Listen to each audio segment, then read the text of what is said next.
Akala ko dati ang hirap gumawa nito. Yung pala, sobrang dali lang. Sheesh! Ate, gawa ka naman po ng kutsinta. Parang mahirap yun ah. Pero dahil ripkas mo, susubukan natin. Kaya tara!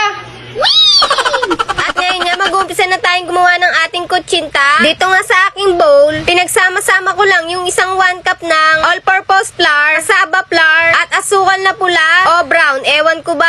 Tapos pinag-mix-mix ko lang to para maghalo-halo sila. Sunod nga ay nilagyan ko na ng 2 cups of water at inalo-halo ko lang din. At mga ate, sinala ko nga pala yan. Hindi ko lang napakita sa inyo para masala natin yung mga namuo. At ito nga, naglagay nga ako dyan ng food color, 1 tablespoon para maganda yung kulay ng ating kutsinta. At naglagay na rin ako dito ng 1/2 tablespoon ng lye water. Ito kasi yung magpapakunat sa ating kutsinta. Kung wala naman kayong mahanap na cassava flour, ay pwede rin naman dito yung cornstarch. Pero syempre, yung measurement, bababa. At ito na nga yung mga puto molder ko. Pinunasan ko lang ito ng mantika para mamaya madali lang matanggal yung ating mga kutsinta. At ayan nga, nilagyan ko na ito isa-isa ng mixture. Dati akala ko ang hirap gawin ng kutsinta. Yung pala sobrang dali lang gawin nito. At ang mura lang din ng mga kailangan na ingredients. At habang ginagawa ko nga kanina yung mixture, nakapagpainit na ako dito ng tubig kaya kumukulo na to. Ilulutuin natin yung ating kutsinta ng 15 minutes hanggang 18 minutes.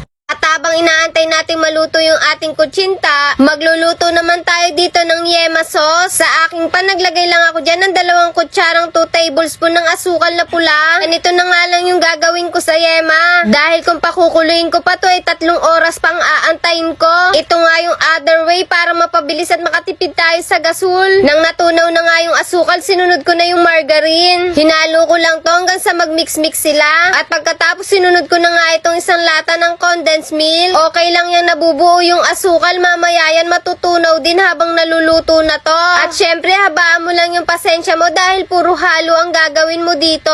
At lulutuin nga lang pala natin ito ng 5 to 8 minutes. Naglagay na nga rin pala ako dyan ng konting asin. Halo-halo lang hanggang sa kumulo ito. At hindi mo dapat sosobrahan pa ito sa pagluto dahil magiging candy na to mamaya. Dapat ay ganito lang ang consistency niya. At syempre, isasali na natin to sa napili nating lagayan. Mga ate, pwedeng-pwede nyo nga rin tong ipang negosyo. Ay, tingnan nyo naman yung ating yema sauce. Napakasarap niyan. At after 15 minutes nga, ito luto na ang ating kutsinta. Sheesh! At syempre, gagamit nga din tayo dito ng toothpick para mapatunayan ko sa inyo talagang luto ito. Pag wala na nga dumikit sa toothpick, ibig sabihin luto na nga.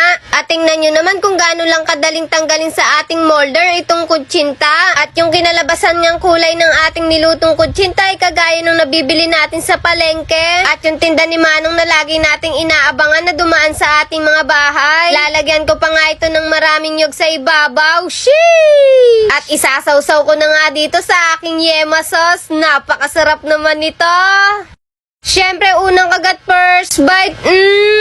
Ang sarap. Kaya ikaw kung nagkikrave ka na rin sa kutsinta, gumawa ka na rin at napakadali lang. At habang kumakain nga ako dito, magsha-shoutout tayo. Shoutout nga pala kay John Rael Atilano from Quezon Province, Darilyn from Marinduque, Brandis Lobstrand from Davao del Sur, Judy De Leon, Yashi Bendanya, Maria Julia Domingo, Charis Montero, Nestle Petalino. At mga ate, comment lang kayo dyan kung ano yung next nating lulutuin at pupudtripin. Sheesh!